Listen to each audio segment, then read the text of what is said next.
Caminé sobre el agua por 30 segundos y después me hundí en la peor duda de mi vida. Lo que Jesús me dijo cuando me rescató cambió todo lo que creía saber sobre la fe. Mi nombre es Simón, hijo de Jonás, pescador de Capernaum. Pero esa noche, en el mar de Galilea, mientras las olas golpeaban nuestro pequeño bote como martillos contra el yunque, me sentí como el hombre más pequeño del mundo. El viento aullaba con una furia que parecía venir del mismísimo infierno, y cada ráfaga me recordaba todas las veces que había fallado al Maestro. Era la cuarta vigilia de la noche. Santiago, mi compañero de tantas faenas, luchaba contra el timón con los músculos tensados como cuerdas de arpa. Su rostro, curtido por años bajo el sol galileo, brillaba pálido bajo la luna que se asomaba entre las nubes tormentosas. «¡Simón!», me gritó por encima del rugido del viento, «estas aguas están malditas esta noche». Sus palabras se las llevó la tempestad, pero yo las sentí clavarse en mi corazón como dagas. Andrés, mi hermano menor, se aferraba al mástil con esa determinación silenciosa que siempre lo había caracterizado. Sus nudillos estaban blancos de la presión y pude ver en sus ojos algo que me heló la sangre: miedo. No miedo a las aguas bravas, eso lo habíamos enfrentado 1000 veces, sino miedo a algo más profundo, más terrible, el mismo miedo que yo sentía creciendo en mi pecho como una serpiente. Felipe y Bartolomé remaban con desesperación en el otro extremo del bote. Felipe, siempre tan práctico, había calculado que llevábamos 3 horas luchando contra esta tormenta y apenas habíamos avanzado unos pocos estadios. «A este ritmo, Ricom», gritó, «estaremos aquí hasta que salga el sol». Pero Bartolomé, cuya sabiduría callada a menudo nos sorprendía, negó con la cabeza. «No es el tiempo lo que me preocupa», murmuró, sus palabras apenas audibles. «Es que esta tormenta no es natural». Juan, el más joven de nosotros, se había quedado extrañamente callado. Él, que siempre tenía palabras de ánimo o alguna reflexión sobre las enseñanzas del Maestro, permanecía en silencio, mirando hacia la orilla lejana donde habíamos dejado a Jesús. Sus ojos, normalmente brillantes con esa luz interior que solo los que han estado cerca del Maestro pueden entender, se veían apagados, perdidos. «¿Dónde está?», susurró finalmente, y aunque no mencionó ningún nombre, todos sabíamos de quién hablaba. Tomás, fiel a su naturaleza, había comenzado a enumerar todas las formas en que podríamos morir esa noche. «El bote puede romperse», decía mientras inspeccionaba cada tabla con cuidado obsesivo, «o podríamos ser arrastrados hacia las rocas de la orilla oriental, Pero Mateo lo interrumpió con un golpe en el hombro. El excolector de impuestos había desarrollado una extraña capacidad para encontrar esperanza en los momentos más oscuros desde que comenzó a seguir a Jesús. Santiago el menor y Judas Tadeo trabajaban juntos echando agua del bote con cuencos de madera que crujían bajo la presión. Sus movimientos eran mecánicos, automáticos, pero pude ver que sus mentes estaban en otro lugar. Tadeo murmuró una oración en arameo que apenas pude escuchar, pero las palabras Adonai y a misericordia llegaron hasta mí como fragmentos de esperanza en medio del caos. Simón el celote, cuyas manos conocían tanto la espada como las redes de pescar, había tomado el control de las velas rasgadas. Su experiencia militar se notaba en cómo evaluaba la situación, calculando vientos y corrientes con precisión táctica. Pero incluso él, que había enfrentado legiones romanas sin pestañear, se veía preocupado por algo más grande que esta tormenta. Y allí estaba Judas Iscariote, en la proa, mirando hacia la oscuridad con una expresión que no podía descifrar. Había algo en su postura, en la forma en que sus dedos se cerraban y abrían rítmicamente, que me inquietaba. «Maestro», lo escuché susurrar, pero había algo extraño en su tono, algo que no era exactamente preocupación. Mientras observaba a mis hermanos luchando contra los elementos, mi mente no podía dejar de vagar hacia las últimas semanas.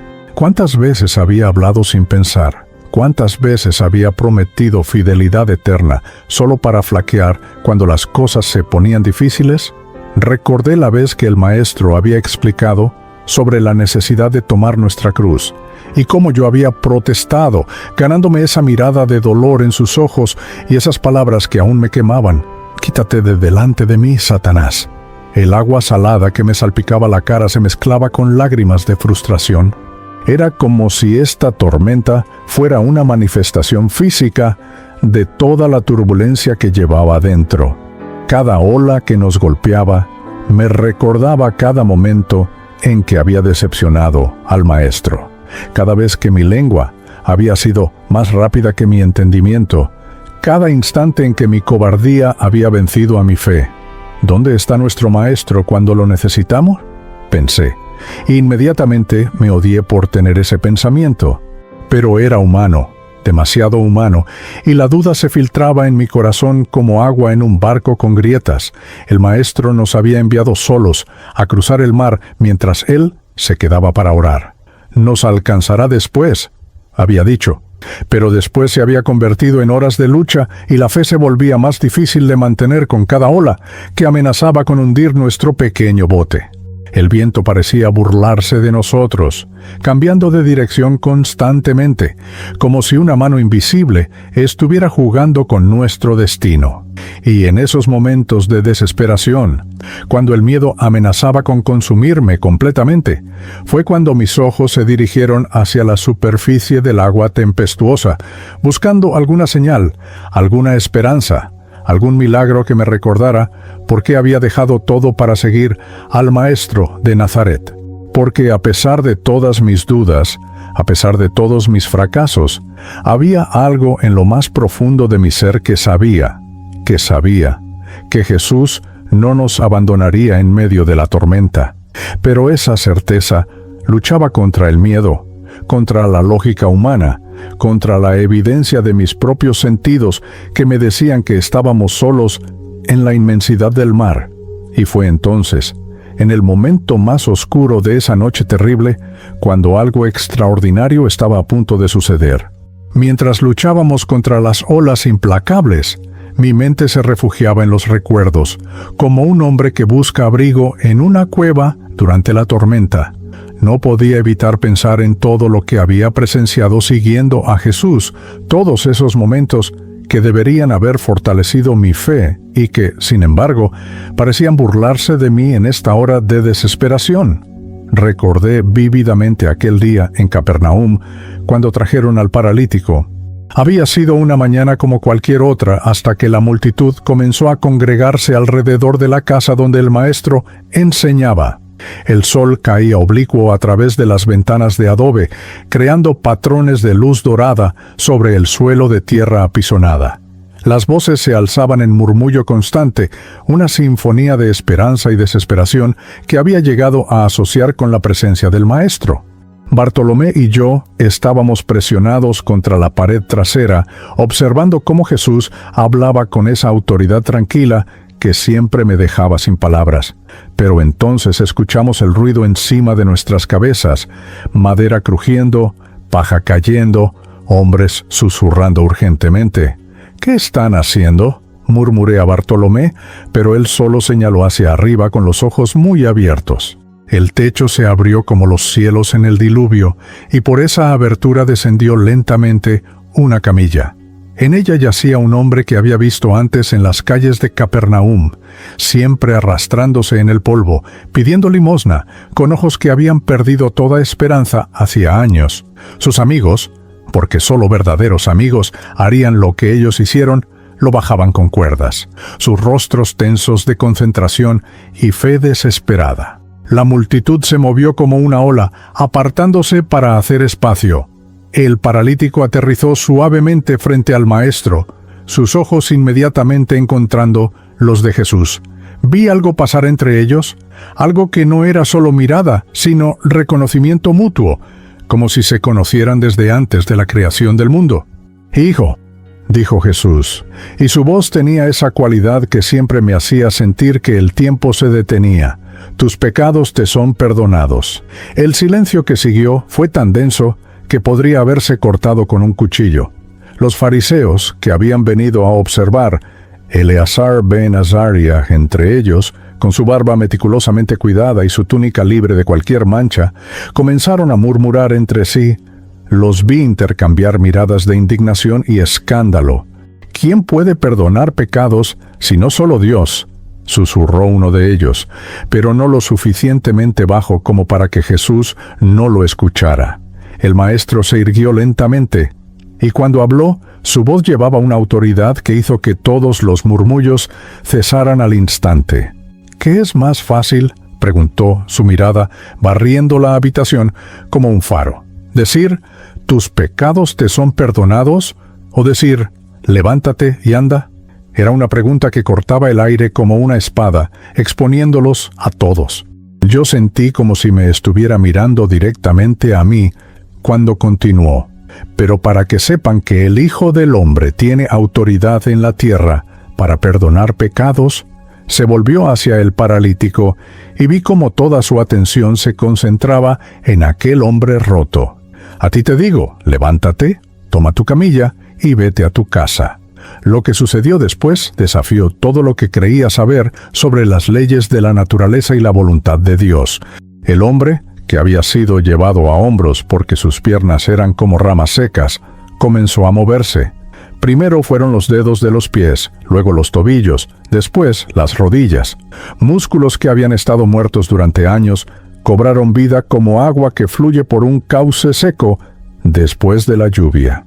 Se incorporó lentamente, con movimientos inciertos al principio, luego con creciente confianza. Sus piernas temblaron al soportar su peso, pero se mantuvieron firmes. Cuando finalmente se irguió completamente, la transformación era tan completa que parecía un hombre completamente diferente. Los años de dolor y humillación se borraron de su rostro como tinta que se lava con agua. Tomó su camilla, la misma que había sido su prisión durante tantos años, y la cargó sobre sus hombros como si fuera una pluma. Cuando pasó junto a mí para dirigirse hacia la puerta, pude ver lágrimas corriendo por sus mejillas, pero no eran lágrimas de dolor, sino de pura, inexplicable alegría. La multitud explotó en alabanzas y asombro. «¡Gloria a Dios!», gritaban algunos. «¡Nunca hemos visto cosa semejante!», exclamaban otros. Pero lo que más me impactó fue la reacción de los fariseos. Su indignación se había transformado en algo más peligroso. ¿Miedo? Miedo de un poder que no podían explicar ni controlar. Andrés me agarró del brazo con tanta fuerza que me dolió.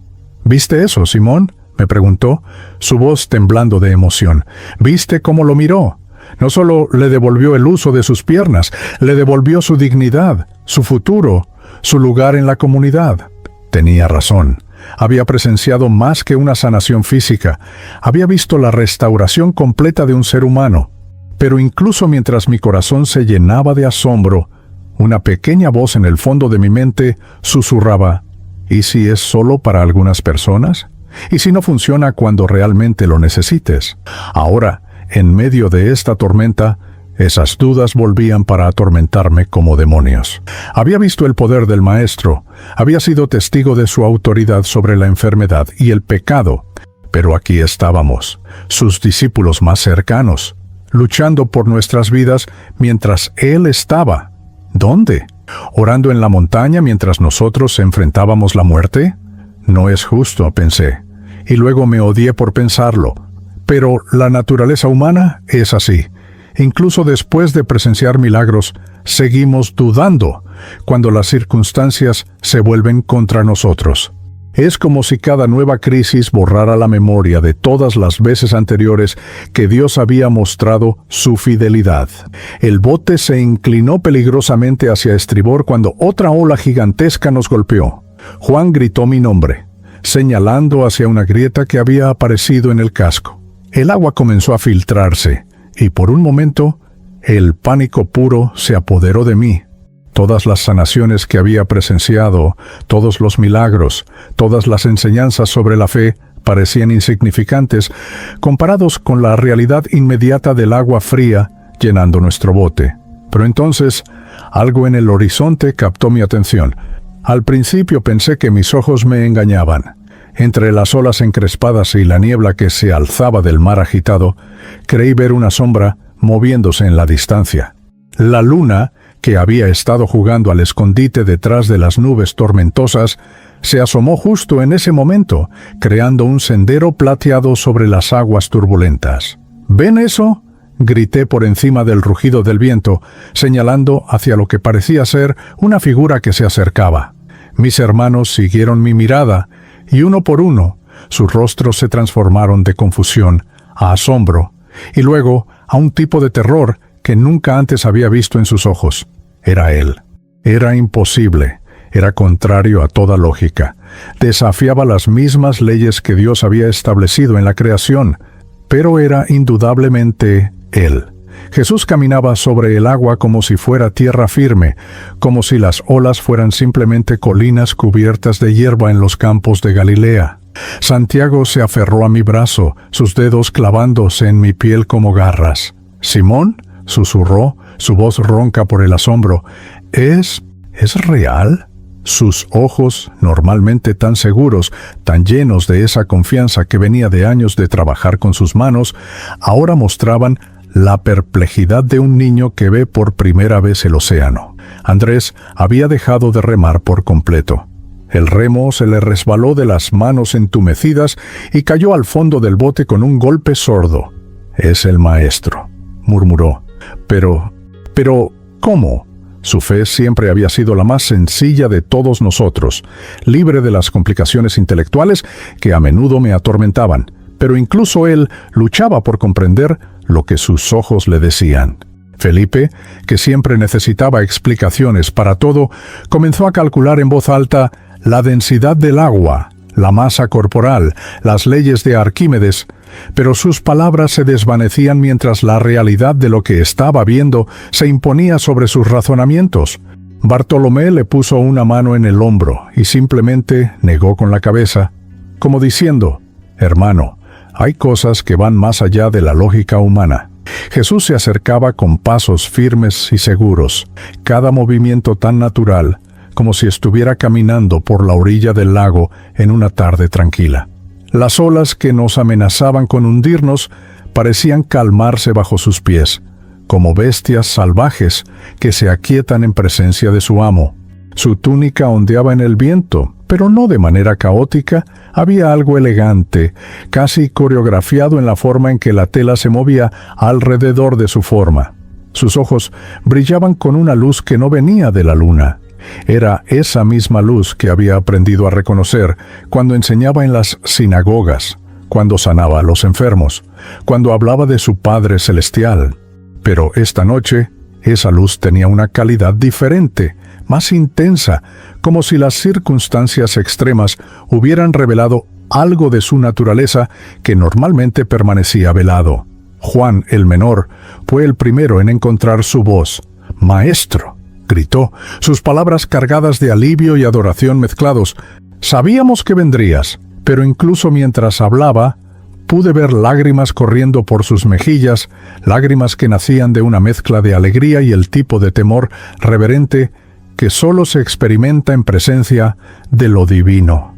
Mateo, que había visto toda clase de demostraciones de poder en sus años trabajando para Roma, se había quedado completamente inmóvil. Sus ojos siguieron cada paso del maestro con la precisión de alguien que documenta un evento histórico, pero su rostro mostraba que estaba presenciando algo que trascendía completamente su experiencia previa. «Esto cambia todo», susurró, «absolutamente todo». Tomás, fiel a su naturaleza, extendió la mano hacia el agua como si quisiera tocarla, verificar que realmente tenía la misma consistencia de siempre. «Es agua», murmuró, «agua real». «¿Pero cómo?» Su pregunta quedó suspendida en el aire, porque no había palabras en ningún idioma humano para explicar lo que estábamos presenciando. Judas Iscariote había retrocedido hacia la popa del bote, y había algo en su expresión que me inquietaba. No era solo asombro lo que veía en sus ojos. Había algo más, algo que no podía identificar completamente. Sus labios se movían como si estuviera susurrando algo, pero el viento se llevaba sus palabras antes de que pudiera escucharlas. Cuando Jesús estuvo lo suficientemente cerca como para que pudiéramos ver claramente su rostro, me di cuenta de que no había esfuerzo en sus movimientos. No luchaba contra las olas como nosotros habíamos estado haciendo durante horas. Las olas se sometían a él, como si reconocieran a su creador. El viento que nos había azotado implacablemente parecía calmarse en su presencia, aunque no completamente, como si la naturaleza misma estuviera conteniendo su aliento en anticipación. Su mirada se fijó en la mía, y en ese momento todo lo demás desapareció. La tormenta siguió rugiendo, mis hermanos siguieron observando con asombro, el bote siguió meciéndose peligrosamente, pero para mí solo existían esos ojos que me conocían mejor de lo que yo me conocía a mí mismo. Y en esos ojos vi algo que hizo que mi corazón se detuviera, una invitación. No era solo que Jesús hubiera venido a rescatarnos, no era simplemente que hubiera demostrado una vez más su poder sobre las fuerzas de la naturaleza. Era algo mucho más personal, mucho más íntimo. En su mirada había una pregunta silenciosa. «Simón, ¿confías en mí?» Mi garganta se cerró.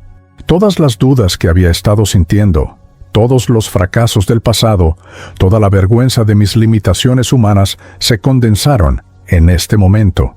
Pero también surgió algo más, algo que había estado dormido en las profundidades de mi alma, una fe que era más fuerte que el miedo, una certeza que era más sólida que la lógica. Antes de que mi mente pudiera procesar completamente lo que estaba haciendo, mis labios se movieron y las palabras salieron por sí solas. «Señor, si eres tú, manda que yo vaya a ti sobre las aguas». El silencio que siguió fue tan profundo que incluso la tormenta parecía haber pausado para escuchar su respuesta. «Ven», una sola palabra, suave como la brisa de la mañana, pero con más poder que todas las tempestades del mar. Cuando Jesús pronunció esa invitación, sentí como si todo mi ser se reorganizara alrededor de esa simple sílaba. El miedo que había estado corroyendo mi corazón, como sal en una herida abierta, se desvaneció, reemplazado por algo que solo puedo describir como una audacia divina. Me puse de pie en el bote que se mecía violentamente, y por un momento, que pareció eterno, mis ojos no se apartaron de los suyos. Había visto esa mirada antes, cuando había sanado al leproso en las afueras de Capernaum, cuando había perdonado a la mujer sorprendida en adulterio, cuando había devuelto la vista al ciego Bartimeo. Era la mirada del amor que no conoce condiciones, del poder que no tiene límites, de la gracia que no puede ser ganada pero siempre es dada. Andrés me agarró de la túnica. «Simón, ¿qué estás haciendo?», me susurró, su voz temblando entre la preocupación y el asombro. Pude sentir las miradas de todos mis hermanos clavadas en mí, una mezcla de admiración y terror por lo que estaba a punto de intentar. Santiago negaba con la cabeza lentamente, como si quisiera protegerme de mi propia locura. «Es agua, Simón», murmuró Tomás, «agua real. Los hombres no caminan sobre el agua». Pero su voz carecía de convicción, porque todos habíamos visto lo imposible hacerse realidad, una y otra vez, siguiendo al Maestro. Juan, el más joven, me miró con ojos que brillaban de emoción. «Hazlo, hermano», susurró, «si el Maestro lo dice, hazlo». Su fe siempre había sido más pura que la mía, no contaminada por las dudas que venían con la edad y la experiencia. Coloqué mi pie derecho en el borde del bote. La madera estaba resbalosa por el agua salada y el bote se balanceó peligrosamente con mi movimiento. Podía sentir mi corazón latiendo tan fuerte que pensé que se saldría de mi pecho. Cada fibra de mi cuerpo gritaba que esto era una locura, que los hombres no desafían las leyes de la naturaleza y salen victoriosos. Pero entonces miré nuevamente a Jesús, y en sus ojos vi algo que calmó todos mis temores, la certeza absoluta de que si Él me había llamado, Él me sostendría. Levanté mi pie del bote y lo coloqué sobre la superficie del mar. El contacto fue como tocar tierra firme. No, era mejor que tierra firme. Era como caminar sobre una superficie hecha de fe cristalizada, de esperanza materializada. El agua se sintió sólida bajo mi pie, más sólida que las piedras del templo, más firme que las montañas de Judea. Di un segundo paso y luego un tercero. Cada movimiento era una revelación. Cada momento una lección sobre la naturaleza de la realidad cuando Dios decide suspender sus propias leyes. No había esfuerzo, no había lucha. Simplemente caminaba hacia el Maestro, como había caminado por las calles de Capernaum miles de veces. Detrás de mí escuchaba las exclamaciones ahogadas de mis hermanos. «¡Increíble!», murmuró Felipe. «¡Gloria a Dios!», exclamó Mateo. Andrés había comenzado a llorar abiertamente, lágrimas de alegría y asombro que no podía contener. Con cada paso me sentía más ligero, como si las preocupaciones terrenas se estuvieran desprendiendo de mí como hojas secas en otoño. Esto era más que caminar sobre el agua.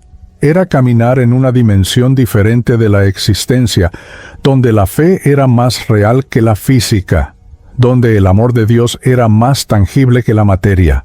Jesús sonrió, esa sonrisa que había visto cuando bendijo a los niños, cuando llamó a Mateo de su puesto de publicano, cuando habló de su Padre Celestial. Era una sonrisa que contenía toda la alegría del cielo, toda la satisfacción de un padre que ve a su hijo dar sus primeros pasos. «Ah, bien, Simón», me dijo, su voz llegando hasta mí con claridad perfecta a pesar del viento que seguía soplando.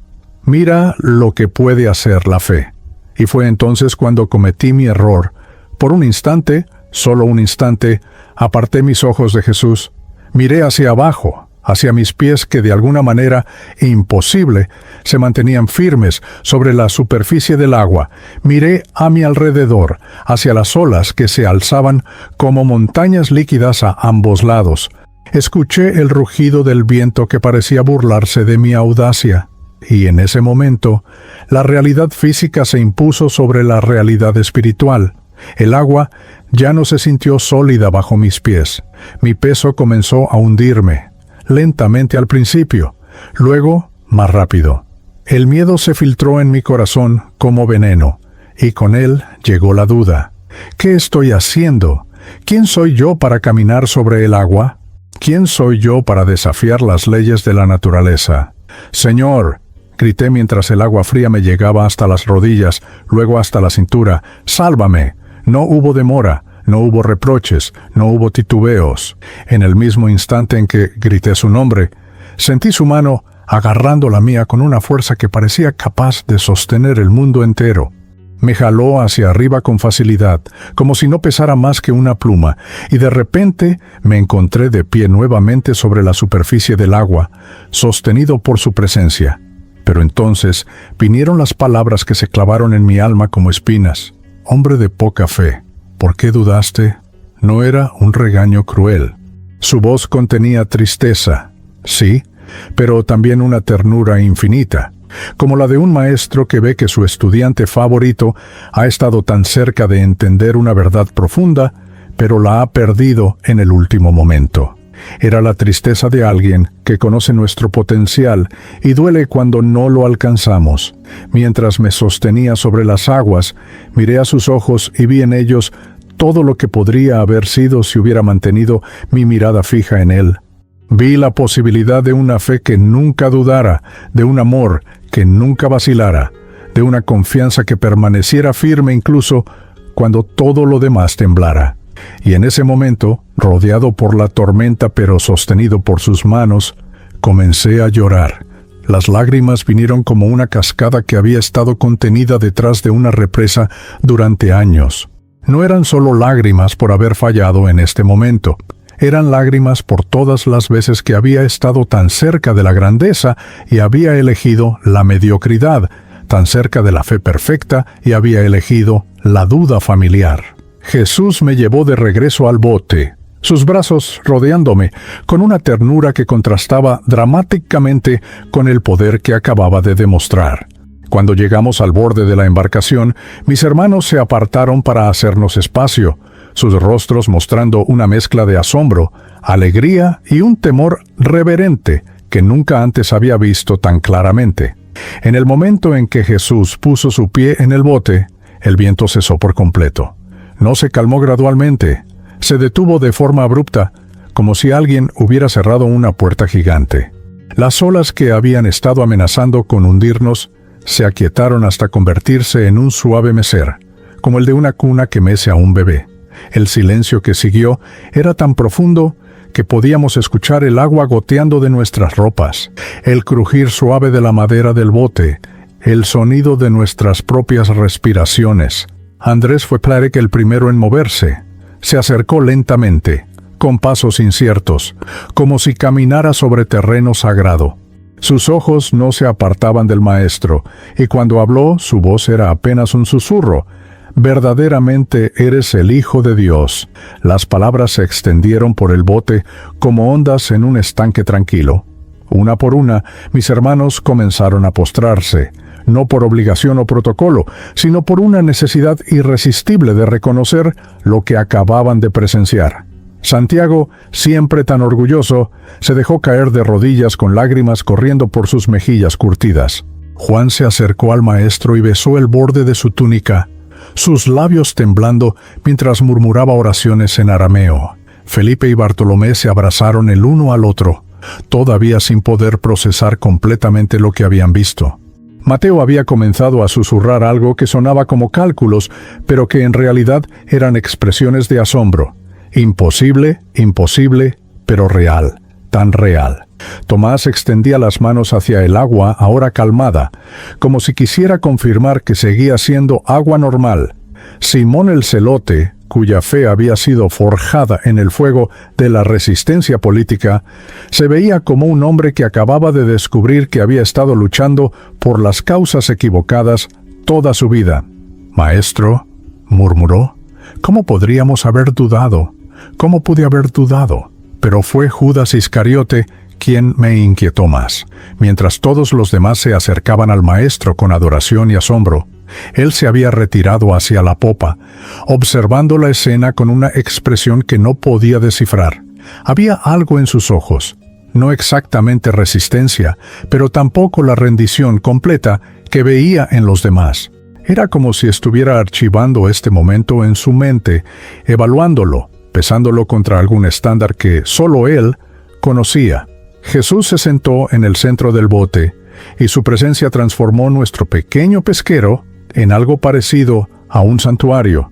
La luz de la luna, que ahora brillaba sin obstáculos a través de las nubes dispersas, parecía concentrarse en él, creando un resplandor suave que hizo que su rostro brillara con una luminosidad interior. Me acerqué a él lentamente, todavía sintiendo el peso de mi fracaso, como piedras en el estómago. Mi túnica goteaba agua de mar, mis sandales hacían ruidos húmedos contra la madera del bote, y me sentía más pequeño que nunca ante su presencia. Pero, cuando levanté la vista hacia sus ojos, no encontré condenación, sino algo infinitamente más poderoso, amor incondicional. «Maestro», comencé, mi voz quebrada por las lágrimas y la sal. Yo creí. Por un momento, realmente creí que podía hacerlo, pero cuando vi las olas, cuando sentí el viento, no podía terminar la frase porque las palabras se disolvían en sollozos. Él extendió su mano y tocó mi mejilla húmeda con una ternura que podría haber sanado todas las heridas del mundo. «Simón», dijo suavemente, «caminaste sobre el agua. De todos los hombres que han existido desde Adán, tú caminaste sobre las aguas. ¿Crees que eso es algo pequeño?» Sus palabras fueron como bálsamo en mi alma herida. «Pero dudé», protesté. «En el momento más importante, dudé». «Sí», asintió sin minimizar mi fracaso, «dudaste. Pero también creíste lo suficiente como para salir del bote. Creíste lo suficiente como para dar esos primeros pasos». La duda, Simón, no cancela la fe, solo nos recuerda que aún somos humanos. Se inclinó hacia adelante, acercando su rostro al mío, y en sus ojos vi profundidades de compasión que no sabía que podían existir. ¿Sabes por qué permití que comenzaras a hundirte? Negué con la cabeza, incapaz de hablar, porque necesitabas aprender que mi gracia no solo está presente cuando tienes fe perfecta, mi gracia está presente especialmente cuando fallas. Cuando gritaste, «Señor, sálvame», ¿cuánto tiempo esperaste mi respuesta? No esperé nada, susurré, comprendiendo lentamente. Fue instantáneo. Exacto.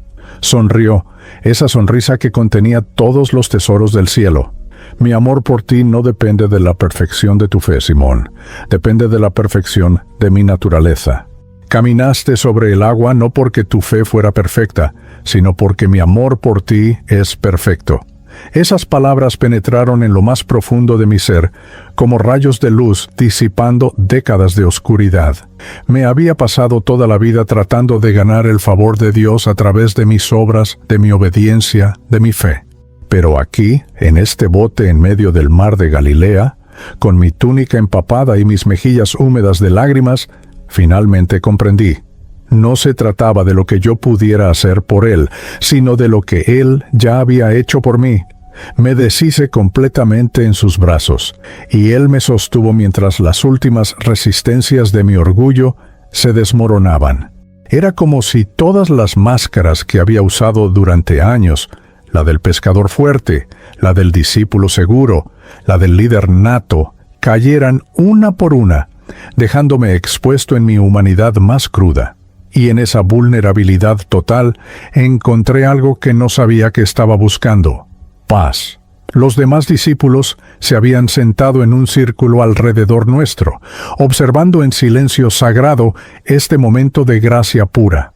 El bote se deslizaba suavemente hacia la orilla, impulsado por una fuerza invisible, y por primera vez en horas me di cuenta de que íbamos a llegar a salvo a casa. «Maestro», susurré contra su túnica, «nunca volveré a dudar». Él rió suavemente, un sonido que era como música celestial. «Simón», dijo, acariciando mi cabello húmedo, «volverás a dudar, es parte de ser humano. Pero ahora sabes algo que no sabías antes. Sabes que incluso cuando dudes, incluso cuando falles, incluso cuando te hundas, siempre estaré aquí para sostenerte». Mientras el amanecer comenzaba a pintar el horizonte con tonos rosados y dorados, y nuestro bote se acercaba a la familiar orilla de Capernaum, comprendí que había aprendido la lección más importante de mi vida. No se trataba de tener una fe que nunca dudara, se trataba de tener un Salvador que nunca abandonara. En los brazos del Maestro, con el sonido suave de las aguas tranquilas acariciando el casco de nuestro bote, encontré no solo perdón por mis fracasos, sino la promesa de que Él estaría allí, en cada momento de duda, en cada instante de miedo, en cada ocasión en que mi humanidad chocara con lo divino. Y esa promesa, comprendí, era suficiente para caminar sobre cualquier agua, enfrentar cualquier tormenta, y seguir adelante con una esperanza que ni las dudas ni los fracasos podrían extinguir jamás. Hermano, hermana que escuchas este testimonio, yo, Simón Pedro, te digo que la fe no se mide por la ausencia de duda, sino por la presencia del amor. Esa noche aprendí que Dios no nos ama porque tengamos fe. Tenemos fe porque Él nos ama. Cuando las tormentas de tu vida rugían más fuerte, cuando sientas que te hundes en las aguas de la desesperación, recuerda, el Maestro no viene a nosotros porque hayamos demostrado ser dignos, sino porque somos amados más allá de nuestra comprensión. Caminar sobre el agua no fue el milagro más grande de esa noche. El verdadero milagro fue descubrir que incluso en mi fracaso, en mis dudas, en mi humanidad más frágil, encontré los brazos de la gracia esperándome. La próxima vez que Jesús te invite a salir del bote de tu comodidad, hazlo. Y si comienzas a hundirte, grita su nombre, porque Él no viene a nosotros a pesar de nuestras imperfecciones, sino a través de ellas. Esta es mi historia, esta es su promesa, y en esa promesa caminas hacia la eternidad.